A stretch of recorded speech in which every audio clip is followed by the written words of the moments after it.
Hello future IITians and NITians. तो sequence and series के JEE advance level के questions दिखने में काफ़ी कॉम्प्लिकेटेड से लगते हैं। ऐसे क्वेश्चंस को किस तरीके से अप्रोच किया जाए जिससे कि अपन जेई एडवांस के फाइनल एग्जाम में क्वेश्चंस कर सकें, इवन पीवाईक्यूज को भी काफ़ी इजीली सॉल्व कर सकें। तो आज अपन इसी चीज़ के रिगार्डिंग यहाँ पे कुछ क्वेश्चंस को डील करेंगे जिससे कि तुम काफ़ी आसानी से सीक्वेंस सीरीज के क्वेश्चंस को अटेम्प्ट कर पाओ। जिसमें पहला क्वेश्चन अपने को देखो यहाँ पे क्या कह रहा है, हमारे पास में ये Sn जो है सीक्वेंस को डिनोट करता है, जिसमें S1 में एक ही एलिमेंट है, S2 में अपने पास दो एलिमेंट कुछ इस तरीके से हैं, S3 में फिर इस तरीके से तीन एलिमेंट हैं, S4 में 4 हैं। ऐसे ये चलता हुआ जा रहा। अब सारे के सारे ऑप्शंस में अगर तुम देखोगे तो तुमको S20 दिख रहा है, ठीक है। उसी के रिगार्डिंग अपने को चीज़ें बतानी है, जिसका मतलब S20 में अपने को एलिमेंट्स ढूंढने हैं। सबसे पहली चीज़ तो अपने को क्या पता चल रही है कि पहले वाले में एक एलिमेंट, दूसरे में दो एलिमेंट, तीसरे में तीन। तो S20 में अपने पास में टोटल नंबर ऑफ जो एलिमेंट्स होंगे वो 20 हो जाएंगे, ठीक है। इसको 20 एलिमेंट्स लिख दो। अब अपने को ढूंढना है पैटर्न। पैटर्न ढूंढने के लिए सबसे पहले एक चीज़ देखो कि अगर दो हैं तो इन दोनों के बीच में कॉमन डिफरेंस कितना है, 2/2 का। यहाँ पे देखोगे तो हर बार 3/3 हर एलिमेंट में ऐड हो रहा है। यहाँ पे देखोगे तो 4/4 हर एलिमेंट में ऐड हो रहा है। इसका मतलब इसके हर एक एलिमेंट में जो एडिशन होगा वो होगा 20/20, बेसिकली 1 का ही हो रहा है हर किसी में, ठीक है। ये चीज़ अपने को पता चल गई। अब पंगा यहाँ पे है कि चलो नंबर ऑफ टर्म्स अपने को पता चल गई हैं और कॉमन डिफरेंस पता चल गया, लेकिन पहली टर्म अब अपने को ढूंढनी पड़ेगी। अब पहली टर्म के लिए हम यहाँ पे क्या कर सकते हैं, फिर से इस चीज़ को देखो कि यहाँ पे देखो 3, 5 है, फिर उसके बाद 8 है, जैसे 3 है फिर 8 है। वैसे अगर तुम यहाँ पे इस तरीके से ढूंढने जाओगे कि पहली टर्म ये है, फिर दूसरी टर्म ये है, फिर तीसरी टर्म ये है, तो बहुत बड़ी कंफ्यूजन यहाँ पे क्रिएट हो जाएगी। क्यों हो जाएगी? क्योंकि ये वैल्यूज़ हर बार अलग अलग रैशनल वैल्यूज़ में दे रखी हैं जिनमें कोई रिलेशन इस्टेब्लिश नहीं होगा। लेकिन अगर तुम यहाँ पे ये चीज़ देखो कि जैसे यहाँ पे 2 है तो यहाँ पे हर बार डिनोमिनेटर में 2 आ रहा है, यहाँ पे 3 है तो यहाँ पे हर बार डिनोमिनेटर में 3 आ रहा है, यहाँ पे 4 है तो यहाँ पे हर बार डिनोमिनेटर में 4 आ रहा है। जिसका मतलब यहाँ पे जो भी टर्म्स होंगी S20 में, उन सब के डिनोमिनेटर में हर बार 20 आएगा। ये अपने को क्लियर हो गया। अब देखो, अब आगे आते हैं। अब यहाँ पे अगर तुम देखोगे तो जैसे यहाँ पे 0 है पहली टर्म, यहाँ पे 3 है, यहाँ पे 8 है, यहाँ पे 15 है। इस तरीके के सीक्वेंस को अगर मान लो मैं पकड़ के चलूँ और इस वाली टर्म को निकाल लूँ तो फिर अपना काम ही खत्म हो जाएगा। जैसे अगर मान लो मैं S को बोल देता हूँ, हर बार यहाँ पे जैसे पहली टर्म 0 आ रही है, फिर 3 आ रहा है, फिर अपने पास में 8 आ जाएगा, थर्ड वाले का फर्स्ट टर्म, और फोर्थ वाले का फर्स्ट का न्यूमरेटर 15 हो जाएगा। इस तरीके से चलता जा रहा है। ऐसे ही अपन लास्ट वाले में S20 वाला जो है, इसका फर्स्ट टर्म को मैं बोल देता हूँ कि ये एक्चुअली में T20 है, ठीक है। ये अपन ने यहाँ पे लिख दिया। जब अपन ने लिख दिया तो अब देखो यहाँ पे अगर तुम देखोगे तो टर्म्स जो है, यहाँ पे 3 का गैप है, फिर 5 का गैप है, फिर 7 का गैप है। तो इंक्रीमेंटल सिचुएशन यहाँ पे इंक्रीमेंटल हो रहा है कॉमन डिफरेंस में, बेसिकली एपी के तरीके से ही चल रहा है। तो ऐसी सिचुएशन में अपन क्या करते हैं, हम यहाँ पे वापस से इस S को लिखते हैं और एक टर्म खिसका के इसको लिख देते हैं। यानी कि यहाँ पे 0 आ जाएगा, 3 यहाँ पे आ जाएगा, 8 यहाँ पे आ जाएगा, 15 यहाँ पे आ जाएगा। इस तरीके से चल रहा होगा। यहाँ पे T19 और T20 अब यहाँ पे आ जाएगा। अब अगर मान लो मैं इनको सब्ट्रैक्ट कर देता हूँ तो लेफ्ट में 0 आया, यहाँ पे 0 आ जाएगा, फिर आएगा 3, फिर आएगा 5, फिर आएगा 7। इस तरीके से चलता हुआ जा रहा है और फिर लास्ट में माइनस साइन के साथ आएगा T20, ठीक है। अब यहाँ पे देखो, अब यहाँ पे अगर अपन देखें तो टोटल नंबर ऑफ टर्म्स ये जो मेरे पास में है यहाँ से यहाँ तक, पहले ऐसे कर लेते हैं कि ना इस चीज़ को समझने के लिए मैं T20 को लेफ्ट में ले आता हूँ, माइनस साइन वाला है। अब 0 को एक्सक्लूड ही कर देते हैं, ये वाली 0 को हटा ही दो, कोई मतलब तो है नहीं इसका। तो यहाँ पे 3 से स्टार्ट हो रहा है, 5, 7 इस तरीके से चल रहा है, ठीक है। अब ये कहानी समझो कि ये टोटल नंबर ऑफ टर्म्स कितनी, इसको समझने के लिए अगर अपन देखें तो जैसे अपने को यहाँ पे इस वाले में पता है कि 20 टर्म्स है, ऐसे ही अपने को इसमें भी पता है 20 टर्म्स है, लेकिन एक टर्म हमने खिसका के लिख दिया। तो जैसे पहली टर्म ये, फिर दूसरी टर्म अब ये हो जाएगी। यानी कि अब अपने पास में यहाँ पे टोटल नंबर ऑफ टर्म्स जो हैं वो हो जाएंगी 21 हो जाएंगी, है ना। अब 21 टोटल टर्म्स हैं जिसमें से एक टर्म ये है, तो अब इसके अलावा कितनी टर्म्स बच गई 20, यानी कि यहाँ से यहाँ तक की इससे पहले वाली सारी terms total number of terms में 20 हैं, उसमें से मैंने 0 हटा दिया, तो मेरे पास टोटल यहाँ पे अब बच गई ये 19 टर्म्स। बस ये कन्फ्यूजन अगर ख़त्म हो जाएगा, इस चीज़ तक तुम आसानी से अगर पहुँच जाओगे तो क्वेश्चन ख़त्म ही हो गया, क्योंकि अब तुम यहाँ पे सीधा सीधा इसको निकाल ही सकते हो कि भाई ये वाला क्या हो जाएगा, सबका सम अगर निकालोगे तो यहाँ पे a आ जाएगा, है ना। सॉरी, सबसे पहले आता है n/2, n/2 यानी कि n यहाँ पे 19 है, तो ये हो गया 2 into a plus n-1 into D, D यहाँ पे 2 है, तो ये अपने पास में यहाँ पे 19/2 हो गया। यहाँ पे बात करोगे तो ये अपने पास 6 हो जाएगा, ये मेरे पास 36 हो जाएगा, तो 19/2 और ये हो गया 42, इससे इसको निपटाया 21। तो बेसिकली मेरे पास में 19 इंटू 21 आ रहा है, जिसको तुम चाहो तो ऐसे भी कर सकते हो 19 इंटू 20 प्लस 90, जो कि अपने को यहाँ पे 38 ये दे देगा। जब ये दे देगा तो ये अपने पास में वैल्यू जो है देख लो कितना आ जाएगा, कि ये हमारे पास में जो वैल्यू है ये आ जाएगी 399, ये आ गई, ठीक है। अगर ये 399 आ गया जिसका मतलब T20 इसकी वैल्यू 399 आ गई। अब अगली टर्म निकालने के लिए जैसे अपने को यहाँ पे क्या पता था, यहाँ पे ये पता था 3 से इधर जा रहे हैं तो 2 ऐड कर रहे हैं, यहाँ पे हर बार 3 ऐड हो रहा है, चाहो तो कॉमन डिफरेंस की हेल्प से 20/20 इसमें ऐड करोगे, बेसिकली 20 ऐड होता हुआ चला जाएगा। जब 20 इसमें ऐड होगा तो ये हो जाएगा 419, फिर उसके बाद थर्ड टर्म में होगा तो 439, इस तरीके से चलता हुआ जा रहा है, ठीक है। अब तुमको क्या कह रहा है क्वेश्चन, देखो ऑप्शन में देखोगे थर्ड टर्म के बारे में बात हो रही है 2 ऑप्शन में, तो थर्ड टर्म तुमको सीधा दिख भी रही है 439/20, तो यानी कि ए ऑप्शन अपना करेक्ट यहाँ पे हो जाएगा। इतना हो गया। अब दूसरा कहानी जो है वो एक्चुअली में सम से रिलेटेड है। सम अब अपने को अगर निकालना है तो अपने पास में देखो यहाँ पे क्या आ जाएगा, एस मान लेते हैं इसको फिर से कि 329/20, फिर प्लस में 419/20, फिर यहाँ पे 439/20, इस तरीके से चल रहा है। टोटल नंबर ऑफ टर्म्स यहाँ पे 20 टर्म्स हैं, तो इसका भी सम निकाल लेते हैं। इसका सम अगर मान लो मैं निकालूंगा तो मेरे पास में क्या हो जाएगा, n/2 यानी कि 20/2 और 2a यानी कि 2 इंटू 399/20 प्लस n-1 ये हो गया इंटू d, यहाँ पे d जो है वो 20/20 यानी कि 1 है, इसको 1 से मल्टीप्लाई कर, ठीक है। अब फिर से आ जाते हैं, अब इसको खोल लो, ठीक है, डायरेक्ट ही खोल लो। ये आ जाएगा 2/20 इंटू 399 प्लस यहाँ पे आ जाएगा 220/a इंटू 19। इसको सॉल्व करेंगे तो इससे ये कैंसिल आउट हो जाएगा, तो यहाँ पे आ गया 399, इससे ये कैंसिल होगा तो 10 बच जाएगा प्लस 190। इन दोनों को ऐड कर दो, ऐड करोगे तो ये 9 हो गया, यहाँ पे 8 आ गया, ये आ गया 5, तो बेसिकली 589 अपने पास में S20 के सारे एलिमेंट्स का सम हो जाएगा, यानी कि सी ऑप्शन इस क्वेश्चन का करेक्ट आंसर अपने पास में आ गया। काफ़ी इंटरेस्टिंग और काफ़ी अच्छा क्वेश्चन है। ज़्यादातर स्टूडेंट ऐसे क्वेश्चंस में कंफ्यूज ही हो जाते हैं और छोड़ के ही आ जाते हैं, ठीक है, या फिर करेंगे तो फिर यहाँ पे ज़्यादातर गलतियाँ होती हैं नंबर ऑफ टर्म्स में, कुछ उल्टा पुल्टा ले लेंगे तो फिर हो गया, फैल जाता रहता। अब आते हैं नेक्स्ट क्वेश्चन पे। नेक्स्ट क्वेश्चन भी थोड़ा सा अलग टाइप का है। जिस तरीके के क्वेश्चन जेईई एडवांस में पिछले 2-3 साल से पूछे जाते रहे, उसी ट्रेंड से रिलेटेड क्वेश्चन अपन ने यहाँ पे लिए। जैसे ये क्या कह रहा है कि A1, A2, A3 से AN तक के जो स्क्वायर्स हैं उन सब के बारे में बात हो रही है, जहाँ पे n की value basically greater than equal to 1। फिर यहाँ पे कह रहा है कि अगर मैं AN की साइड की लेंथ की बात करूं तो वो लेंथ इक्वल होती है AN+1 यानी कि उसके अगले वाले स्क्वायर के डायगोनल की लेंथ से, ठीक है। अब यही कंफ्यूजिंग है ना, इसको भी समझेंगे। फिर क्या कह रहा है कि अगर मान लो A1 की साइड की लेंथ में 20 ले लेता हूं तो स्मॉलेस्ट वैल्यू ऑफ n क्या होगी जिसके लिए AN यानी कि AN का जो एरिया है वो लेस देन 1 हो जाए।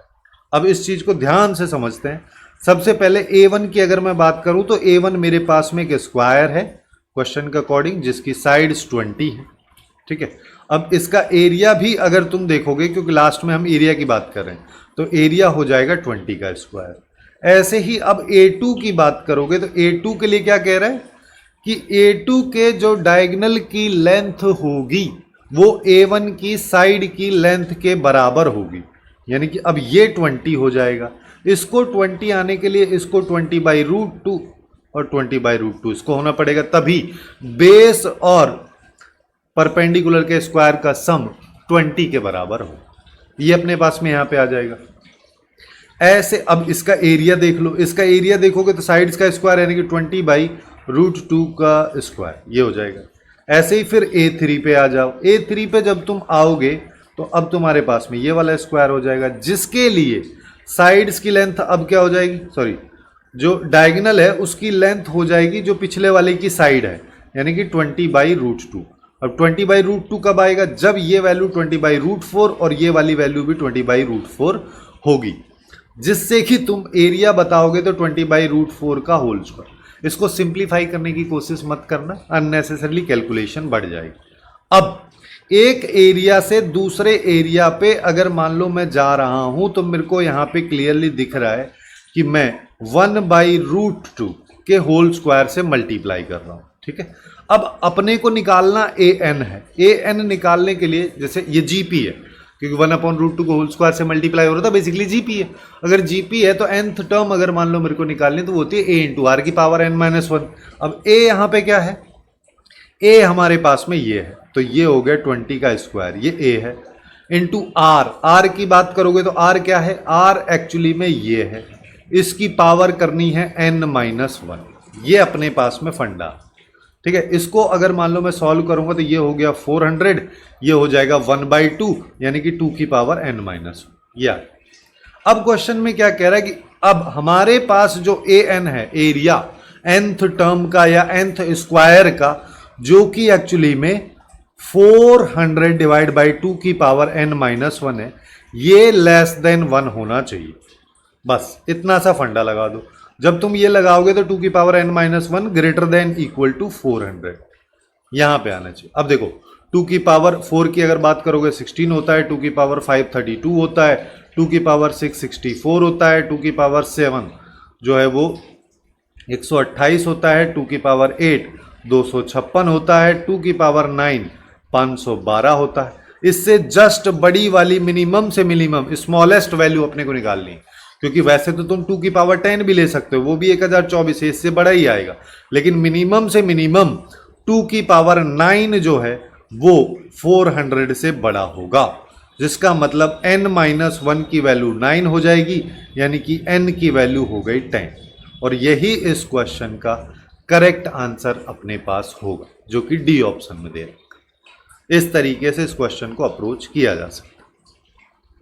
अब आते हैं नेक्स्ट क्वेश्चन पे। नेक्स्ट क्वेश्चन भी थोड़ा सा अटपटा टाइप का है, यहाँ पे पैलिंड्रोम का यूज किया है। पैलिंड्रोम क्या होता है ये तुमको नहीं भी पता रहेगा तो भी हो जाएगा। क्यों? क्योंकि इसने खुद बोला है। ज़्यादातर एडवांस के क्वेश्चन में कोई टर्मिनोलॉजी अगर देता है तो उसकी डेफिनेशन भी वो साथ में चिपका ही देता है। जैसे यहाँ पे क्या कह रहा है कि एक अपने पास में 3 डिजिट का पैलिंड्रोम है, जिसमें 3 डिजिट नंबर्स लिखे हुए हैं, जहाँ पे वो 0 से स्टार्ट नहीं हो रहे हैं, और वो कुछ इस तरीके से होते हैं कि चाहे उसको तुम आगे से रीड करो या पीछे से रीड करो, नंबर हमेशा सेम होता है। फॉर एग्जांपल 242, यानी कि अगर तुम इसको डिजिट्स में मानोगे तो अल्फा बीटा और अल्फा होगा। जहां पे ये कह रहा है कि वो इस 0 से स्टार्ट नहीं हो रहे हैं, that means alpha can not be equal to 0, लेकिन बीटा कैन बी 0, ठीक है। Beta can be any digit, any digit से मतलब टोटल जो अपने पास में 10 डिजिट हैं, 0 1 2 3 4 5 6 7 8 एंड 9, सारे के सारे डिजिट में से कुछ भी हो सकता है। फिर ये क्या कह रहा है कि सारे के सारे डिजिट्स के जितने भी ये 3 डिजिट बनेंगे अब पैलिंड्रोम के, उनमें से अगर मैं केवल इवन डिजिट्स को ले लूं और उन सब का सम करूं तो वो वैल्यू इनके प्राइम फैक्टर्स के रूप में अपने पास में दिखती है। तो अपने को ये बताना, यानी कि अल्टीमेटली पहले वैल्यू निकालनी है, फिर इससे कंपेयर करना है। अब देखो कहानी अपन स्टार्ट करते हैं। जैसे इवन है, अब इवन होने के लिए लास्ट डिजिट को इवन नंबर होना पड़ेगा, ठीक है। इवन नंबर मतलब यानी कि 2 हो जाए, 4 हो जाए, 6 हो जाए, 8 हो जाए। तो इसका मतलब अल्फा की वैल्यू तुम केवल यही ले सकते हो, या तो 2, 4, 6, 8 में से, इसके अलावा और कोई ले नहीं सकते, क्योंकि अगर तुम 3 लोगे तो फिर लास्ट में भी 3 लिखना ही पड़ेगा। यही यहाँ पे पंगा है बस। तो इसी बेसिस पे अब हम यहाँ पे चीज़ों को लेके चलेंगे कि जब अल्फा की वैल्यू 2 है तो नंबर कैसे स्टार्ट होगा। तो नंबर स्टार्ट होगा, सबसे पहले बीटा की वैल्यू 0 आ जाए, फिर अगले वाले में 1 आ जाए, फिर उसके अगले वाले में 2 आ जाए, फिर 3 आ जाए, इस तरीके से चलता जाएगा और लास्ट में आ जाएगा 292। बस अपने को इनका ही सम बताना है। अब इसका सम बताने के लिए सीधा सीधा तुम देखो n/2 × 2a + n - 4 × d लगा सकते हो, बट मैं तुमको बोल रहा हूँ वो मत लगाओ, क्योंकि सबसे पहले यहाँ पे टर्म्स देख लो। टर्म्स यहाँ पे अपनी पास में इतनी होंगी जितनी बीटा की वैल्यू बदल रही है। बीटा की वैल्यू कितनी बदल रही है? जितने डिजिट हैं। कितने डिजिट हैं? 10। ठीक है, तो ये टोटल नंबर ऑफ टर्म्स 10 होंगे।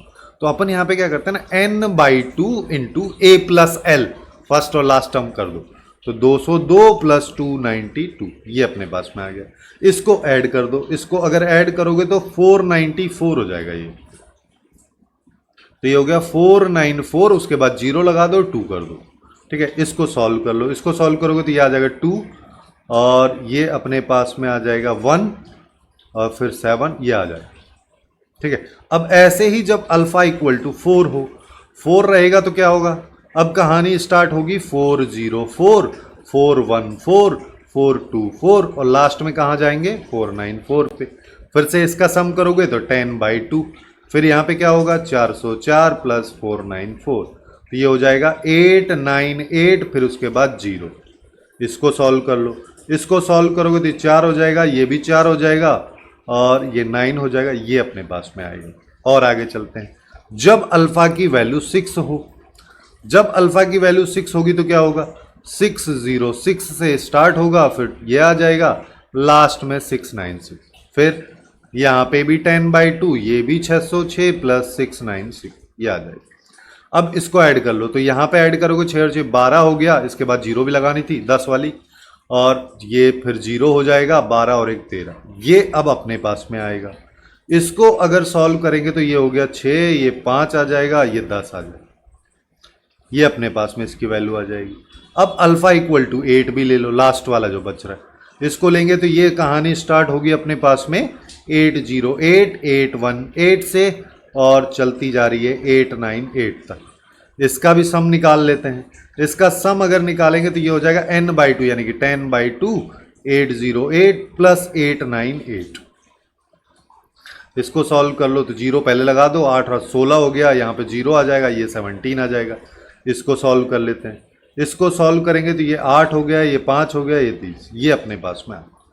बेसिकली अब इन सबको ही अपने को ऐड करना है, जिसमें अपने पास में क्या है 2470, फिर हमारे पास में है 4490, 4490 हाँ, फिर हमारे पास में है 6510, फिर है 8530। सॉल्व कर लो, इसको अगर अपन ऐड करेंगे तो 0 हो गया, ये 20 हो जाएगा, 2 बच गया, और 10 और 18 और 2 20, फिर 2 बच गया फिर से, और यहाँ पे देखोगे तो अपने पास में ये हो जाएगा 10, 20 और ये अपने पास में 23 आ जाएगा। सॉरी 23 क्यों आएगा, 22 आएगा, ये आ गया 22,000। अब बस इसको ही फैक्टर करने, फैक्टर करने के लिए 22 को करोगे तो 2 × 11 हो गया। 1000 को अगर करोगे तो अपने पास में देखो 3 बार 10 10 10 है, तो यानी कि 2 × 5 ऐसे कर लो, फिर 2 × 5, क्योंकि 2 × 5 से ही एक 0 बनता है। अब यहाँ पे देख लो तो 2 की पावर 1 2 3 4 हो गई, 5 की पावर 3 हो गई, 11 की पावर 1 हो गई। इससे इसको कर दो कंपेयर, तो 4 3 7 और 1 8 हो गया सबका सम, क्योंकि यहाँ पे n2 की वैल्यू अगर मान लो तुमको कभी जरूरत पड़ जाए n2 और n4 की, तो n2 भी 0 होगा, n4 भी 0 होगा, क्योंकि यहाँ पे इसको ऐसे लिखो 3 की पावर 0, 7 की पावर, ये दोनों वैल्यूज यहाँ पे है ही नहीं तो पावर 0, ये अपने पास में हो जाएगा। काफ़ी अच्छा क्वेश्चन था ये, है ना। अब चलते हैं आगे, ये बहुत सिंपल सा क्वेश्चन आई थिंक मेरे को लग रहा है। यहाँ पे क्या है कि अपने को इन चारों स्टेटमेंट्स में बताने कौन कौन से करेक्ट है, एक से ज़्यादा भी यहाँ पे हो सकते हैं, क्योंकि यहाँ पे इज आर लिखा हुआ है। सबसे पहले क्या कह रहा है कि sum of reciprocals of n harmonic means, जिनको कि ए और बी के बीच में इंसर्ट किया जाता है, वो एक्चुअली में ए और बी के बीच में इंसर्ट किए गए हार्मोनिक मीन्स के n टाइम्स होते हैं। यहीं पे बस गलत है ये एक्चुअली में डायरेक्ट लिखा होता है, आपके नोट्स में भी लिखा रहेगा, सीधा सीधा n/h का फॉर्म यहाँ पे होता है, ठीक है, ना कि n इंटू एच। यहाँ पे अगर इसको h में बोल दे रहा हूँ, किसको, कि अगर इसके हार्मोनिक मीन को मैं h बोल दे रहा हूँ तो ऊपर वाले का रेसिप्रोकल वाला n/h होगा, ना कि n इंटू एच। तो पहला स्टेटमेंट गलत हो जाएगा। दूसरे वाले पे आ जाओ। दूसरे वाले क्या कह रहा है, sum of the cubes of first natural k cube, जहां पे k की वैल्यू 1 से n तक है, इसकी value n into n plus 1/2 का होल स्क्वायर होती है। फिर आगे क्या कह रहा है, is equal to the square of n natural numbers का। हाँ भाई, n नेचुरल नंबर्स के स्क्वायर का सम भी n इंटू n प्लस 1/2 होता है, इसी का तो होल स्क्वायर है ये। तो ये वाला स्टेटमेंट सही हो जाएगा। फिर अब अपने पास क्या दे रखा है, एपी में अगर n अर्थमेटिक मीन्स या 2n अर्थमेटिक मीन्स को मैं, अब देखो यहाँ पे, हाँ यहाँ पे हम n अर्थमेटिक मीन्स इंसर्ट नहीं कर रहे हैं, तब तो n/2 आता। यहाँ पे एक्चुअली में 2n कर रहे हैं, तो n की जगह जब 2n रखोगे तो फाइनली तुम्हारे पास यही आउटपुट आएगा, जिसका मतलब ये अपने पास में सही हो जाए। ठीक है, अब आते हैं फोर्थ स्टेटमेंट में। ये थोड़ा सा बड़ा लग रहा है। क्या कह रहा है कि इफ फर्स्ट टर्म, ये वाला जो है इसका फर्स्ट टर्म यूनिटी है, यानी कि g1 की वैल्यू 1 है। ठीक है, फिर क्या कह रहा है, then the value of common ratio of this progression such that is minimum. अगर ये वैल्यू मिनिमम है तो कॉमन रेशियो की वैल्यू ये आती है, ध्यान देना है यहाँ पे। ठीक है, कॉमन रेशियो की बात कर रहा है, जिसके लिए पहले इसको सिंप्लीफाई कर लो। जैसे अगर मान लो मैं g1 को a मानता तो क्या होता, ar स्क्वायर ar क्यूब, इस तरीके से इन्फिनिटी तक जाता। लेकिन यहाँ पे g1 या a की वैल्यू 1 है, जिसका मतलब ये 1 r स्क्वायर r क्यूब इस तरीके से इन्फिनिटी तक जा रहा है। अब यहाँ पे जो ये वैल्यू बोल रहा है उस पर बात करते हैं। 4 इंटू g2 की वैल्यू r स्क्वायर है, g3 की वैल्यू r क्यूब है। ये कह रहा है कि जब इसकी मिनिमम वैल्यू होती है उस सिचुएशन में r जो है 2/5 के बराबर आता है। यानी कि अपने को, जैसे अपने पास में क्या होता था, मैक्सिमा मिनिमा जब निकालते थे fx होता था। fx में जब तुमको बोल दिया जाता है कि इसकी मिनिमम वैल्यू, तुम क्या करते f डैश x को इक्वल टू 0 कर देते थे, क्रिटिकल पॉइंट निकालते थे, फिर ग्राफ का देखते थे, फिर x की किस वैल्यू पे मिनिमम आ रही है। वैसे ही यहाँ पे करोगे तो अपने को पता चलेगा कि r की किस वैल्यू पे मिनिमम आ रही है, इस फंक्शन की या इक्वेशन की वैल्यू। तो वो जिस वैल्यू पे मिनिमम आ रही है वही वैल्यू r की अपने को बतानी है। ठीक, अब देखो, तो इसके लिए अपन यहां पे क्या कर सकते हैं कि ये 4r स्क्वायर, तो अपन इसको बोल देते हैं कि ये r वाला फंक्शन है। ठीक है, तो ये 4r square plus 5r cube हो जाएगा। फिर क्या करोगे, डिफरेंशिएशन, तो ये हो गया 8r और ये अपने पास में हो गया 15, हमारे पास में हो जाएगा, एक सेकेंड ना, सेकेंड टर्म है ना g2, तो ये बेसिकली r होगा, ये r स्क्वायर। ठीक है, ठीक, ये थोड़ा सा पंगा है, ये r हो जाएगा, ये r स्क्वायर हो जाएगा। तो ये अपने पास में 4 आ जाएगा, ये आ जाएगा 10r। ठीक है, फिर हम क्या करते थे, क्रिटिकल पॉइंट्स इक्वल टू 0। अगर क्रिटिकल पॉइंट्स निकालने के लिए हम इसको इक्वल टू 0 करेंगे तो r की वैल्यू -4/10 यानी कि -2/5 होगी। अब फिर क्या करते थे, नंबर लाइन पे ले आओ, फिर -2/5 यहाँ पे रखो। अब -2/5 से बड़ी वैल्यू अगर मैं डालूंगा तो इस f डैश में आ जाते हैं, fr में नहीं, f डैश की जो वैल्यू है वो ग्रेटर देन 0 होगी, यानी कि ये पॉजिटिव होगा, इधर ये नेगेटिव होगा। जब ये नेगेटिव होगा तो ग्राफ डाउनवर्ड जाएगा और पॉजिटिव होगा तो अपवर्ड जाएगा। तो बेसिकली जो मिनिमम वैल्यू है वो यहाँ पे अपने को मिलेगी। कहाँ पे मिल रही है, r इक्वल टू -2/5 पे। अगर वो पूछता इसकी मिनिमम वैल्यू क्या होगी तो वो हम निकालते r इक्वल टू -2/5 को f ऑफ r में पुट करने के बाद जो वैल्यू आती वो उसकी मिनिमम वैल्यू होती। बट एक्चुअल में ये मिनिमा पूछ रहा है, लेकिन उसको थोड़ा सा घुमा दिया है, कॉमन रेशियो के बारे में ही बात कर रहा है तो मिनिमा ही ये पूछ रहा है। तो यानी कि ये -2/5 है, लेकिन ये प्लस दे रखा है तो ये भी गलत हो जाएगा। तो बेसिकली अपने पास में केवल और केवल इसके 2 ऑप्शंस ही करेक्ट यहाँ पे होंगे। अब आते हैं next question. Next question paragraph type का क्वेश्चन है। इसमें अपने को क्या कह रहा है कि हमारे पास एक सीक्वेंस है जिसमें A0 की वैल्यू 4 है और सब वैल्यूज कुछ इस पैटर्न पे चलती हैं, बेसिक APGP कुछ है नहीं ये। फिर इसी तरीके से B वाले की कहानी भी है। तो सबसे पहला क्वेश्चन A से रिलेटेड है, बाकी दोनों B से रिलेटेड है। तो पहले A पे ही फोकस कर लेते हैं। A को अगर मान लो मेरे को निकालना है तो यहाँ पे देखो, ये अपने पास में इसने रिलेशन दे रखा है। ये रिलेशन क्या कह रहा है कि an+1 एक्चुअली में an² - 2an+2। अब इसको तुम जनरल मेथड से निकालने जाओगे कि एक एक वैल्यू मैं निकाल लेता हूँ कि पहले A1 की वैल्यू निकाल लेता हूँ n = 0 रख के, A2 निकाल लेता हूँ, फिर A3 निकाल लेता हूँ। 2-3 वैल्यू तो तुम आसानी से निकाल पाओगे, लेकिन इसके बाद जब तुम और आगे जाओगे तो कहानी गड़बड़ाने लगेगी। 85, 92, 112 का स्क्वायर, इन सब की ज़रूरत पड़े, है ना। जिसका मतलब अब वहाँ से अपने पास में चीज़ें कॉम्प्लिकेटेड हो जाएंगी, वो हमको करना नहीं। तो हम यहाँ पे दूसरा अप्रोच लगा सकते हैं, जिस अप्रोच को एक्चुअली में जेईई मेंस 2026 के जनवरी सेशन के PYQs में जब अपन ने सीक्वेंस सीरीज के PYQs डिस्कस किए तो वहाँ पे मैं उसको काफ़ी डिटेल में भी बताया था। यहाँ पे भी उसको समझ लेते हैं कि बेसिकली तुमको करना क्या है कि इन दोनों में रिलेशन एस्टेब्लिश कर दो। कैसे कर दो कि तुम इस 2 को ना 1 लिख दो, +1 लिख दो, है ना, और इस +1 को ना तुम इधर ले आओ, ठीक है, ये हो जाएगा। अब तुम इसको देखोगे तो ये बेसिकली क्या हो गया कि an+1 में से 1 सब्ट्रैक्ट करूंगा तो उसके पिछले वाली टर्म का होल स्क्वायर, ये एक्चुअली में an-1 का होल स्क्वायर ही लिखा है, ये आ जाएगा। जब तुम्हारे पास ये आ जाए तो तुम इसको ना कन्वर्ट कर लो। कैसे कन्वर्ट करोगे? तुम इसको मान लो कि ये कोई कैपिटल X अलग वाला सीक्वेंस है जो कि एक्चुअली में कैपिटल N के होल स्क्वायर के बराबर अपने पास आ रहा है, ठीक है। अब इसको समझते हैं कि जब n = 0 है तो x1 एक्चुअली में x0 के स्क्वायर के बराबर आ रहा है। जब x2 की बात तुम करोगे यानी कि n = 1 पुट करोगे तो ये x1 के स्क्वायर के बराबर होगा, लेकिन x1 तो मैं ऑलरेडी निकाल चुका हूं। x1 क्या है?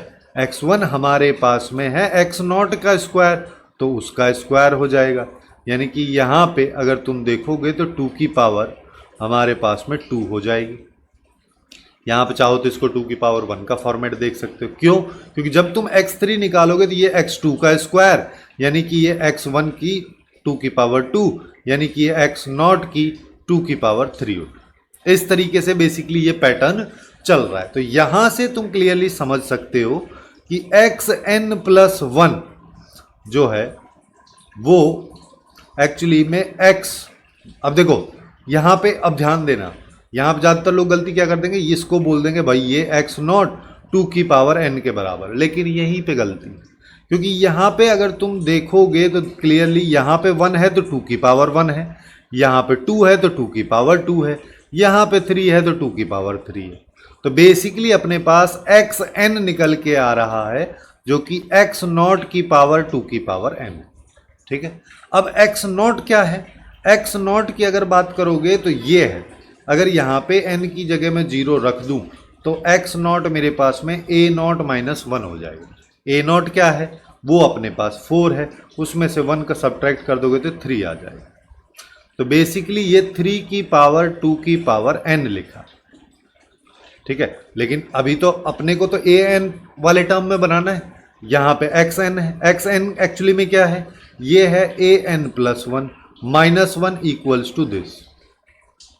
तो an+1 अपने पास में क्या आ गया? 3 की पावर 2 की पावर n और यहाँ पे +1। ये रिलेशन हमारे पास में आ रहा है। अब इस रिलेशन की हेल्प से अगर मैं a10 निकालना चाहता हूँ तो वो हो जाएगा 1 + 3 की पावर 2 की पावर 10। 2 की पावर 10 अपने को पता है 1024 होता है, तो 1 + 3 की पावर 1024 हो जाएगा। और ये तुमको सी ऑप्शन में दे रखा है, तो ये इसका करेक्ट आंसर हो। ठीक, यहाँ तक समझ में आया है।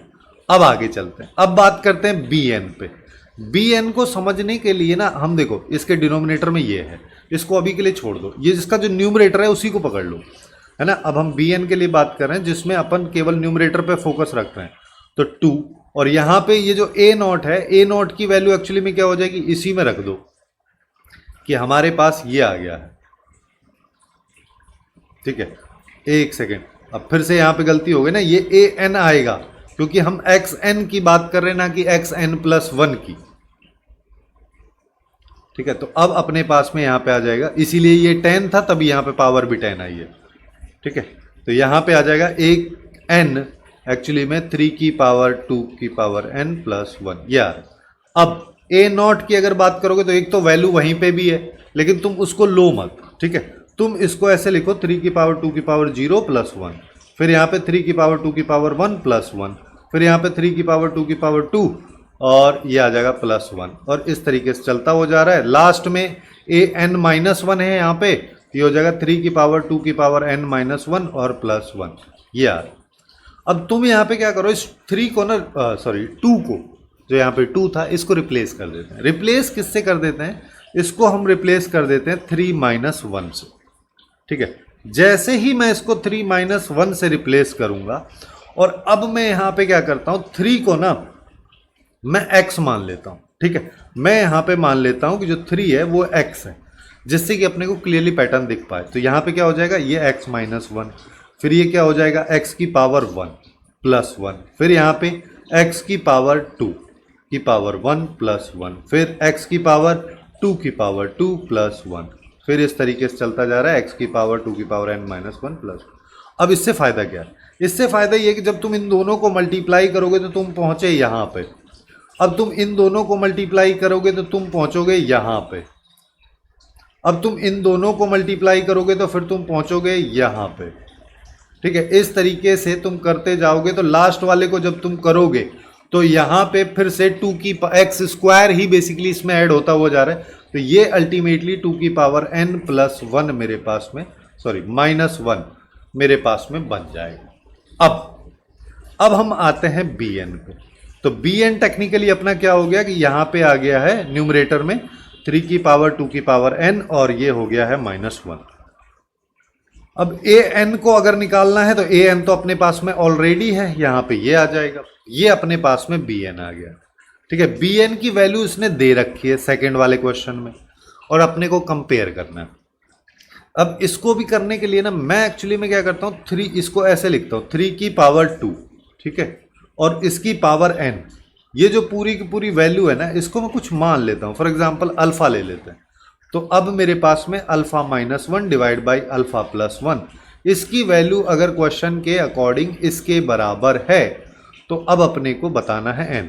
तो पहले सिंप्लीफाई कर लेते हैं, क्रॉस मल्टीप्लाई करोगे तो ये हो जाएगा 3281 alpha minus 3281 equals to 3280 alpha plus 3280। तो इसको उधर लेके जाओगे तो इसमें से माइनस होगा तो एक बार ही बचेगा, यानी कि अल्फा ही बचेगा, और उधर जाओगे तो ये दोनों ऐड हो जाएगा। ऐड अगर होगा तो यहाँ पे 1 आ जाएगा, यहाँ 6 आ जाएगा, 4 और ये 5 हो जाएगा, और ये 6। अल्फा की वैल्यू 6 ये आ रही है, 6561, यानी कि 3 की पावर 2 की पावर n, ये एक्चुअली में 6561 के बराबर। अब यहाँ पे देखो 3 की पावर 1 2 तो छोड़ो, 3 की पावर 4 की बात करोगे तो 81 होता है, 3 की पावर 5 की अगर बात करोगे, है ना, तो फिर से यहाँ पे अब अपने पास में क्या आ जाएगा, देखो अब लास्ट डिजिट इसका 1 है, ठीक है, इसका भी 1 है। अगर मान लो मेरे को लास्ट डिजिट फिर से 1 चाहिए तो मैं 3 की पावर 8 देख लेता हूँ। 8 देखोगे तो 81 इंटू 81 करना पड़ेगा, ठीक है। 81 इंटू 81 करोगे तो यानी कि 80 का स्क्वायर क्या होता है 6400, ये जस्ट उससे बड़ा है 6561। बेसिकली इन दोनों को मल्टीप्लाई करने पे ही ये आउटपुट आ रहा होगा। अगर तुम चाहो तो क्रॉस चेक करके देख भी लेना। अगर अपन ऐसा बोल सकते हैं तो यहाँ पे हमारे पास 3 की पावर अपने पास में यहाँ पे आ जाएगा 8, 2 की पावर n, ये एक्चुअली में 3 की पावर 8 के बराबर। अगर ये ऐसा है तो बेस बराबर है तो पावर भी बराबर होंगी, इसका मतलब 2 की पावर 3 हो जाएगा। तो n की वैल्यू हमारे पास में यहाँ पे 3 आ जाएगी, जो कि बी ऑप्शन में दे रखी है। तो फाइनली ये इसका करेक्ट आंसर अपने पास हो जाएगा। अब आते हैं थर्ड वाले क्वेश्चन पे। थर्ड वाले क्वेश्चन में क्या कह रहा है कि अब अपने को बी एन को सेटिस्फाई कराना है इस रिकरेंस में, ठीक है। सेटिस्फाई अगर मान लो अपने को कराना, तो अपने को ये पता है कि बी एन की वैल्यू जो अभी मैंने यहाँ पे देखी है अल्फा के टर्म में, तो ये अल्फा माइनस 1 और अल्फा प्लस 1 के बराबर है। मैं ऐसे ही इसको सॉल्व करता हूँ, ठीक है। अगर ये ऐसा है तो bn+1 सारे ऑप्शन में दे रखा है, तो वो मैं निकाल लेता हूं कि bn+1 की अगर बात करोगे तो वो क्या हो जाएगी, वो वैल्यू अपने पास में हो जाएगी। जैसे यहां पे देखोगे 3 की पावर 2 की पावर ये है, तो बेसिकली ये हो जाएगा 3 की पावर 2 की पावर n और इसके साथ में +1, यहाँ पे +1 हो जाएगा, ये -1 और फिर यहाँ पे 3 की पावर 2 की पावर n+1 जिसमें तुम चाहो तो इसको 2 की पावर n इंटू यहीं पे लिख सकते हो 2 की पावर 1 ऐसे, ठीक है। अब और ये -1 हो जाएगा, यहाँ पे इसको 2 की पावर n इंटू 2 की पावर ये 1 लिख सकते हैं, यहाँ पे +1 हो जाएगा। अब ये अगर हो गया तो इसका मतलब सिंपल सा यही हो गया कि भाई इसको अपन लिख सकते हैं इसका होल स्क्वायर 2 की पावर n का, ठीक है, क्योंकि फिर पावर मल्टीप्लाई में हो जाएंगी तो ऐसे ही होती हैं। यहाँ पे ये आ गया, यहाँ पे देखोगे तो 2 की पावर n और इस पूरे के साथ में इसका स्क्वायर कर दो, पावर मल्टीप्लाई में होती है।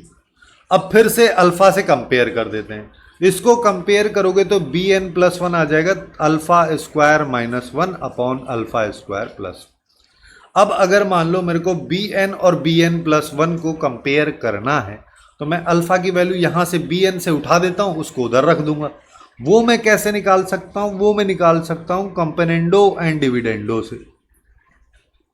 उसमें क्या होता है, डिविडेंड, उसमें बेसिकली यहाँ पे अगर तुम अल्फा निकालोगे तो वो हो जाएगा 1 - bn अपॉन 1 + bn। ये बेसिकली तुमको पता होना चाहिए। अब इसको मैं एक्सप्लेन करूंगा तो अननेसेसरली बहुत ज़्यादा लेंदी अपन चले जाए, ठीक है। ये अपने पास में आ गया। तो अब देखो, अब हम क्या कर सकते हैं, यहाँ पे bn+1 और अल्फा की जगह अपन यहाँ पे वैल्यू रख देते हैं। वैल्यू किसकी रखेंगे, ये हो जाएगा 1 - bn अपॉन 1 + bn का होल स्क्वायर और ये हो जाएगा 1 - bn अपॉन 1 + bn का होल स्क्वायर +1। तो अपन यहाँ पे एलसीएम ले लेते हैं। एलसीएम क्या लेंगे, 1 + bn का होल स्क्वायर, जिससे यहाँ पे तो आ जाएगा, एक सेकेंड यार ये पेज ही दूसरा हो गया, एक सेकेंड हाँ ये नया, इसी पेज को थोड़ा सा मैं और रुक जाओ, एक सेकेंड बस। ये अपन यहाँ पे ले लेते हैं कि बेसिकली मेरे पास में अभी क्या आया था, यहाँ से अपने पास में आ रहा है bn+1, इसकी वैल्यू मेरे पास में ये थी अल्फा स्क्वायर। अल्फा की वैल्यू पुट कर देता हूँ यहाँ पे, जो कि एक्चुअली में हो जाएगा 1 - bn अपॉन 1 + bn का होल स्क्वायर -1 1 + bn 1 - bn और 1 + bn का होल स्क्वायर +1। मैं यहाँ पे 1 + bn के होल स्क्वायर को एलसीएम ले लेता हूँ, तो फाइनली हमारे पास आ जाएगा 1 - bn का होल स्क्वायर और यहाँ पे 1 + bn का होल स्क्वायर आ जाएगा। यहाँ पे करोगे तो अब ये सेम चीज़ आएगा, बस प्लस साइन के साथ आ जाएगा। अब क्या करना है, अब बस तुमको इनको एक्सपेंड कर देना, खोल लो।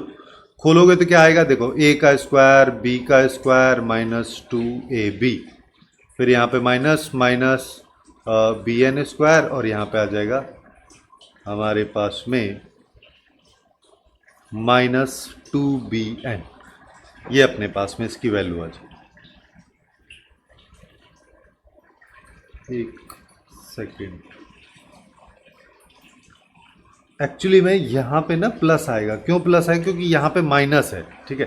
तो यहाँ पे प्लस आएगा तो यहाँ पे माइनस आएगा, जिसकी वजह से ये वाली वैल्यू प्लस हो जाएगी और ये वाली वैल्यू माइनस हो जाएगी। ये प्लस हो जाएगी एंड ये माइनस हो जाएगी, तो ये प्लस हो जाएगी एंड ये माइनस हो जाएगी, ये प्लस हो जाएगी एंड ये माइनस हो जाएगी। जिससे क्या होगा कि ये वाली वैल्यू जब तुम इसको निकाल रहे हो तो ये प्लस साइन के साथ में आ जाएगी और इसकी बात करोगे तो ये भी प्लस साइन के साथ में अपने पास में आ जाए। ऐसे ही डिवाइड कर लो तो यहाँ पे आ जाएगा bn स्क्वायर 2b। थोड़ी थोड़ी कैलकुलेशन मिस्टेक्स कभी कभी हो जाती हैं, उन सब चीज़ों को थोड़ा सा ध्यान अपने को रखना है। ये वैसे क्वेश्चन भी काफ़ी ज़्यादा लेंदी हो ही गया है। यहाँ पे प्लस आ जाएगा, यहाँ पे bn स्क्वायर आ जाएगा -2bn। अब देख लो 1 से तो 1 गया, इससे गया ये, ऊपर आ गया 4bn, नीचे की बात करोगे इससे चला जाएगा ये, सारी वैल्यूज 2 टाइम्स अपने पास में आ जा रही है। ये bn का स्क्वायर, इससे ये जाएगा तो 2 आ जाएगा, तो बेसिकली हमारे पास में यहाँ पे बचेगा 2bn divide by 1 plus B N का स्क्वायर। ये वैल्यू बी एन प्लस 1 की होगी जो कि एक्चुअली में बी ऑप्शन में दे रखी है। तो फाइनली ये हमारा यहाँ पे इस क्वेश्चन का करेक्ट आंसर हो जाएगा। अब चलते हैं नेक्स्ट क्वेश्चन। नेक्स्ट क्वेश्चन अपन से क्या कह रहा है, ये वाला क्वेश्चन भी काफी अच्छा है, ठीक है। यहाँ पे कह रहा है कि ए बी सी मेरे पास में एक राइट एंगल ट्राइंगल है, बी पे राइट एंगल बन रहा है, बना देते हैं, ठीक है। इसको इधर बना लेते हैं। हमारे पास में इस तरीके से एक राइट एंगल ट्राइंगल है जो कि बी पे बन रहा है। इसको ए ले लो, इसको सी ले लेते हैं, ठीक है। फिर कह रहा है कि बी सी की जो लेंथ है वो ए है, ठीक है। फिर कह रहा है L1 L2 से Ln तक के सारे पॉइंट्स जो हैं वो AB पे हैं, जो कि AB लाइन को टोटल, अब सिंस ये n पॉइंट्स है तो n+1 पार्ट्स में डिवाइड करेंगे। ये ऐसे समझ लो कि अगर मान लो किसी लाइन पे 2 पॉइंट है तो वो उस लाइन को 3 पार्ट में डिवाइड, एक ज़्यादा पार्ट में डिवाइड करते हैं, वैसे ही यहाँ पे, ठीक है। ऐसे ही ये कह रहा है L1 M1 और जो है ये सारी की सारी जो लाइन्स है BC के पैरेलल है, यानी कि बेसिकली यहाँ पे जो पार्टीशन हो रहा है, जैसे यहाँ पे L1 आ जाएगा, यहाँ M1 आ जाएगा, यहाँ L2 आ जाएगा, यहाँ M2 आ जाएगा, यहाँ L3 आ जाएगा, यहाँ M3 आ जाएगा। इस तरीके से ये चलता हुआ जा रहा है। लास्ट में इधर ये Ln हो जाएगा, ये Mn हो। इस तरीके से पार्ट्स में पूरा सिनेरियो डिवाइड होता हुआ जा रहा है। ये वाली लाइंस जो हैं एक्चुअली में पैरेलल हैं इस वाली की। अब इतना देख के अब तुमको क्या कह रहा है, फाइनल आउटपुट क्या निकालना है, सम ऑफ लेंथ्स। ये L1 M1 L2 M2 इन सब के साइड्स का लेंथ का सम निकालो। लेकिन इतना ट्राइंगल देख के तुम्हारे दिमाग में सीधा क्लिक होना चाहिए कि ये बड़ा वाला ट्राइंगल और ये छोटा वाला ट्राइंगल ये सिमिलर ट्राइंगल है। चाहे तो इस वाले को ले लो, ये और पूरा बड़ा वाला ट्राइंगल, ये और पूरा बड़ा वाला ट्राइंगल, सारे के सारे ट्राइंगल्स छोटे छोटे जो ये हैं बड़े वाले ट्राइंगल के साथ में सिमिलर ट्राइंगल है, यानी कि सिमिलर ट्राइंगल वाला प्रॉपर्टी लगेगा। जिसका मतलब यहाँ पे ये हो जाएगा कि AL1 का और AB का जो रेशियो हो गया वो टोटल पार्ट्स अपने पास में n+1 है, उसमें से एक पार्ट ये आ रहा है। ऐसे ही AL2 और AB का जो रेशियो हो जाएगा वो 2/n+1 हो जाएगा। इसी तरीके से अपने पास में सारी की सारी वैल्यू चलती जाएंगी। यहाँ पे ALn/AB का रेशियो अगर निकालेंगे तो ये n/n+1 अपने पास में आ जाएगा। अब ये अगर मान लो मेरे पास में आ रहा है तो सेम इसी तरीके से अपने पास में ये वाला साइड भी आ जाएगा कि यहाँ पे अपने को ये पता है कि LM और जो है AB, सॉरी ये LM और BC जो हैं ये अपने पास में सेम उसी रेशियो में है जिस रेशियो में AL1 और ये L1 M1 का जो रेशियो है, देखो इसका और इसका जो रेशियो है वही रेशियो इसका और इसका भी होगा। तो इसको अपन यहाँ पे कर देते हैं कि ये अपने पास में आ जाएगा AB/ हमारे पास में आ जाएगा BC, ठीक है। जिसका मतलब यहाँ पे क्या हो जाएगा, चाहो तो तुम इसको उल्टा भी लिख सकते हो। उल्टा लिखोगे तो यहाँ पे L1 M1/AL ये एक्चुअली में BC/AB हमारे पास में हो जाएगा। BC जिसकी लेंथ फिक्स है ये अपने पास में यहाँ पे क्या आ जाएगा, इसकी अगर बात करोगे तो देखो ऐसा कर लेते हैं ना कि L1 M1 अपने को निकालना है तो AL1 और AB इनका रेशियो कर दिया और BC की जो वैल्यू है उसको अपन लिख देते हैं, वो हमेशा फिक्स है तो उसको A लिख दिया। और AL1/AB फिर AL2 ये सब जो हैं इन सब की वैल्यूज अपने को पता ही है। तो यानी कि L1 M1 plus L2 M2 plus L3 M3 से इस तरीके से अगर हम Ln Mn तक जाएंगे तो फाइनली अपने पास में ये क्या आ जाएगा, ये आ जाएगा 1/n+1 इंटू A, अगले वाला आ जाएगा 2/n+1 इंटू A, और इस तरीके से चल रहा है लास्ट में n/n+1 इंटू A, जिसमें से हम A/n+1 को कॉमन ले लेते हैं तो इसके अंदर 1 2 से n तक का बनेगा। ये तो सीधा सीधा n नेचुरल नंबर्स के सम है, इसकी वैल्यू निकाल लो। वो होती है क्या, n इंटू n+1/2, जहाँ पे अब n+1 से n+1 खत्म, ये आ गया NA/2 और यही हो जाएगा इसका आंसर जो कि सी ऑप्शन में दे रखा है। फटाफट से ये वाला क्वेश्चन काफ़ी आसानी से हो जाएगा। अब आते हैं नेक्स्ट वाले क्वेश्चन पे, जो कि दिखने में काफ़ी ज़्यादा अजीब और अटपटा टाइप से लग रहा है। यहाँ पे देखो क्या कह रहा है, हमसे कह रहा है कि हमारे पास में एफ एन एक फंक्शन है जिसकी वैल्यू ये वैल्यू दे रखी है इसने एफ एन की। फिर कह रहा है कि P N into F of N plus two को अगर मल्टीप्लाई करूं तो वो इसके बराबर आता है। जहां पे कह रहा है कि पी एन और क्यू एन जो है वो पॉलिनोमियल है लीस्ट पॉसिबल डिग्री की। पी एन में जो लीडिंग कोफिशिएंट है यानी कि हाईएस्ट पावर जो यहां पे एन की होगी उसका कोफिशिएंट यूनिटी यानी कि 1 है। तो अपने को ये ऑप्शंस चेक करने, ठीक है, बेसिकली टेबल को मैच करना है। जिसके लिए तुम यहाँ पे देखो सबसे आसान जो अप्रोच होगी ना वो क्या होगी कि तुमको यहाँ पे दिख रहा है यहाँ भी पी एन मल्टीप्लाई है, यहाँ भी इसको लेफ्ट में ले आओ। जब तुम इसको लेफ्ट में लेके आओगे तो तुम पी एन को कॉमन ले सकते हो। कॉमन ले लिया तो यहाँ पे f of N plus two minus F of n आ जाएगा और ये वैल्यू एक्चुअली में क्यू एन के बराबर आ जाएगी। अब देखो अगर एफ एन इतना है ना, तो F of N plus two क्या होगा, ये बेसिकली एफ एन, इसमें 1 upon N plus one plus 1 upon N plus, ये दो टर्म्स एक्स्ट्रा होंगी। तो इसको जब इधर लेके आओगे तो बेसिकली अपने पास में F of N plus two minus F of N की वैल्यू जो है वो केवल और केवल ये हो जाएगी। इसी वैल्यू को अगर मान लो मैं यहाँ पे रखता हूं तो यहाँ पे पी एन हो गया। यहाँ पे बात करोगे इसका एलसीएम ले लो यानी कि N plus one into N plus two हो गया, ऊपर N plus one plus N plus two, ये आ गया क्यू एन के साथ। अब देखो तो पी एन के साथ अगर मान लो मैं देखूं तो ये हो जाएगा 2n प्लस थ्री, और क्यू एन के साथ अगर अपन देखेंगे तो इसको मल्टीप्लाई कर दोगे तो ये आ जाएगा N square plus 3n plus two. ये अब ये मल्टीप्लीकेशन इस वाले के अगर बराबर है, और यहां पे देखो हाईएस्ट पावर तो कुछ भी हो सकती है, ये बेसिकली पॉलिनोमियल होगी एन के रेस्पेक्ट में, ये भी एन के रेस्पेक्ट में। लेकिन अगर ये दोनों बराबर हैं और दोनों मिनिमम यहाँ पे अपने को पॉसिबल डिग्री लेनी है जो कि मिनिमम हो, उस सिनेरियो में ये पी एन अगर इस के बराबर हो जाए और ये क्यू एन अगर इसके बराबर हो जाए, तब भी अपने पास में दोनों केसेस में डिग्री बराबर हो जाएंगी, दोनों पॉलिनोमियल बराबर हो जाएंगी और ये इक्वलिटी जो है ये भी होल्ड करेगी और मिनिमम से मिनिमम डिग्री हमारे पास में आ जाएंगी। बस इतना सा ही यहाँ पे समझना था, जिससे क्या हो जाएगा कि पी एन की वैल्यू तुम्हारे पास n square plus 3n plus two हो जाएगी और क्यू एन की वैल्यू हमारे पास में 2n प्लस थ्री हो जाएगी।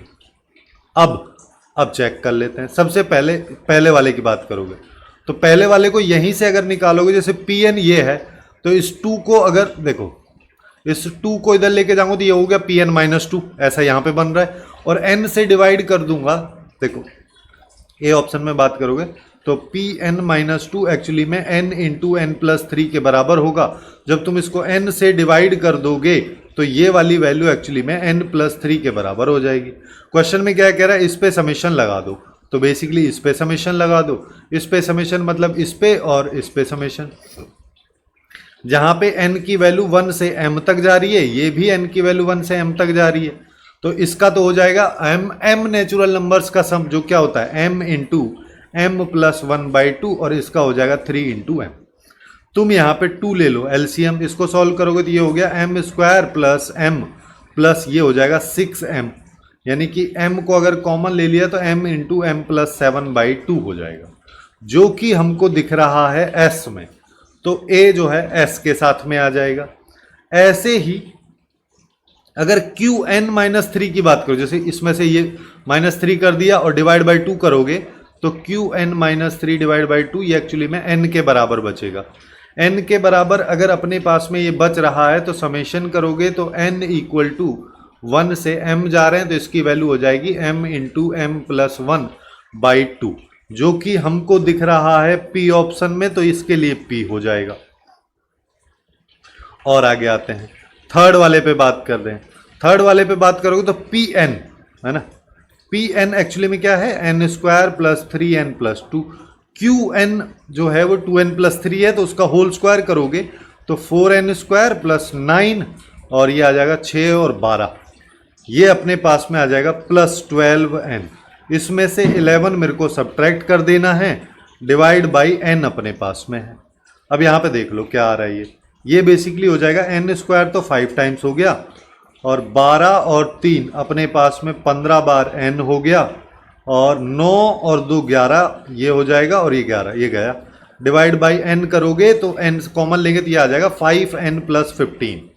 क्वेश्चन में क्या कह रहा है, इस पे लगाना है समेशन, तो ये हो जाएगा 5n पे समेशन जहां पे n = 1 से m, और इधर 15 पे समेशन जहां पे n = m। अब पहले वाले को सॉल्व करोगे तो 5 को अगर मैंने बाहर ले लिया तो n नेचुरल नंबर्स का सम जहां पे n की वैल्यू 1 से m तक जा रही है, तो ये हो जाएगा m × m + 1/2। अगले वाले में 15 है, इसके साथ m आ जाएगा। तुम चाहो तो यहाँ से 5m कॉमन ले सकते हो। 5m अगर तुमने कॉमन यहाँ से ले लिया तो ये बच गया m + 1/2, और ये बच गया 3m। तो बेसिकली 5m तुमने यहाँ से बाहर लिया तो ये हो गया 6 और 1 7 डिवाइड बाई ये आ जाएगा। इसका मतलब इसका आउटपुट हो गया ये Q का अपने पास में, सॉरी ये कहाँ से आ गया, ये हो गया C का Q। उसके बाद जो D बच गया उसके लिए तो R ही बच रहा है, तो ये इसके लिए हो जाएगा। तुम इतने में ही कर सकते हो, है ना। वैसे अगर इसके ऑप्शंस दे रखे होते हैं जनरली, ऑप्शन में फायदा ये रहता है कि स्टार्टिंग के 1-2 ही अगर तुमने मैच कर दिए और ऑप्शन में तुमको दिख गया कि बस इतने से ही काम चल जा रहा है, तो सीधे टिक मारो और आगे चलो। ठीक है, इस चीज का ध्यान रखना। फोर्थ वाले को तुम लोग खुद से चेक कर लेना, वैसे उसमें कुछ खास होगा नहीं। अब आते हैं नेक्स्ट क्वेश्चन पे। नेक्स्ट क्वेश्चन में अपने को क्या कह रहा है, इस तरीके से ये सम दे रखा है ना। इस सम को देख के तुमको सीधा क्लिक हो जाना चाहिए। तो जेईई मेंस लेवल तक का क्वेश्चन है कि अगर यहाँ पे मैं इसको tan inverse x - y/1 + xy के फॉर्म में लिख दूं, तो फिर बाद में हम इसको tan inverse x - tan inverse y में कन्वर्ट कर देंगे, फिर तो खेल ही खत्म हो गया। उसको कन्वर्ट करने के लिए अब तुमको इसको देखना पड़ेगा और यहाँ पे देखना पड़ेगा। यहाँ पे अगर तुम देखो तो अपने पास में जैसे ये जो है, इसको तुम क्या लिख सकते हो, 2n × 2n-1। ठीक है, तब इन दोनों को ऐड करोगे तो ये आएगा 2n-2n-1। अब ऐसा लेकिन न्यूमरेटर में नहीं बन रहा है, क्योंकि न्यूमरेटर में क्या बनना चाहिए, अब इसके हिसाब से बनना चाहिए कि यहाँ पे माइनस आ जाए, लेकिन वैसा है नहीं। तो वैसा बना लेते हैं। कैसे बनाओगे कि हम ना एक्चुअली में क्या करते हैं यहाँ पे कि मैं 2 से मल्टीप्लाई कर देता हूँ और 2 से डिवाइड कर देता हूँ, है ना। तो यहाँ पे अपने पास में क्या आ जाएगा कि मैं यहाँ पे ये जो 2 की पावर ऐसे कर लो, और भी आसान बताता हूँ क्यों बिना फालतू टाइम वेस्ट करना है। 2 की पावर n-1 है, ठीक है। इसको अपन क्या लिख सकते हैं, 2 की पावर n डिवाइड बाई 2। ठीक है, इसको ना मैं ऐसा लिख देता हूँ कि यहाँ पे 1 है। 1 अगर मान लो मैं ले लेता हूँ इसको ना, चलो ऐसे करो, 2 की पावर n-1 ही ले लो, यहाँ पे मान लो 1 है। इस 1 को ना मैं 2 - 1 लिख देता हूँ। जैसे ही तुमने ऐसा लिखा तो ये हो गया इंटू 2 - 2 की पावर n-। जैसे ही ये हुआ तो यहाँ पे 2 की पावर n हो गया, ये 2 की पावर n-1 हो गया, जिसका अल्टीमेटली मतलब हो गया कि अब तुमने यहाँ पे nth टर्म को लिख दिया है ये वाला, और यहाँ पे 1 + 2 की पावर n × 2 की पावर n-1, जिसका आउटपुट हो जाएगा ये वाला। ठीक है, अब तुम क्या करोगे, अब तो बस n की वैल्यू डालते जाओ, खत्म कहानी। n = 1 से हम यहाँ पे स्टार्ट कर देते हैं। जब स्टार्ट करोगे तो यहाँ पे आ जाएगा tan इनवर्स 2, और यहाँ पे आ जाएगा tan इनवर्स 2 की पावर 0। फिर n = 2 लोगे तो यहाँ पे आ जाएगा tan इनवर्स 2 की पावर 2, और यहाँ पे आ जाएगा tan इनवर्स 2 की पावर 1। अब तुमको पैटर्न दिख ही रहा होगा, मैं बिना फालतू ज़्यादा करता नहीं हूँ यहाँ पे। तो ये n ले लेते हैं, तो ये आ जाएगा 2 की पावर n, और ये आ जाएगा tan इनवर्स 2 की पावर n-1। अब तुमको क्या करना है, सिंस क्वेश्चन में कह रहा है सबका सम चाहिए तो सबका सम कर देते हैं। सम करोगे तब तुमको दिख रहा है ये इससे कैंसिल हो गया, अगले वाला ऐसे हो जाएगा, ये चल जाएगा। तो बेसिकली टोटल सम क्या हो जाएगा, tan इनवर्स 2 की पावर n - tan इनवर्स 2 की पावर 0, जिसको तुम 1 लिख सकते हो। अब ये क्या आ जाएगा, ये अपने पास में आ जाएगा tan इनवर्स 2 की पावर n - π/4। अब क्वेश्चन में क्या कह रहा है, वो कह रहा है इनफाइनाइट टर्म्स का सम बताना है। इनफाइनाइट टर्म सम है मतलब कि n की वैल्यू इन्फिनिटी की तरफ टेंड कर रही है। जब n इन्फिनिटी की तरफ टेंड कर रहा है तो 2 की पावर n जो है ये भी इन्फिनिटी की तरफ टेंड करेगा। तो जब tan इनवर्स के अंदर वाली वैल्यू इन्फिनिटी की तरफ टेंड करेगी तो इसका आउटपुट होता है π/2, है ना। बेसिकली इसका ग्राफ जो है कुछ इस तरीके का होता है ना,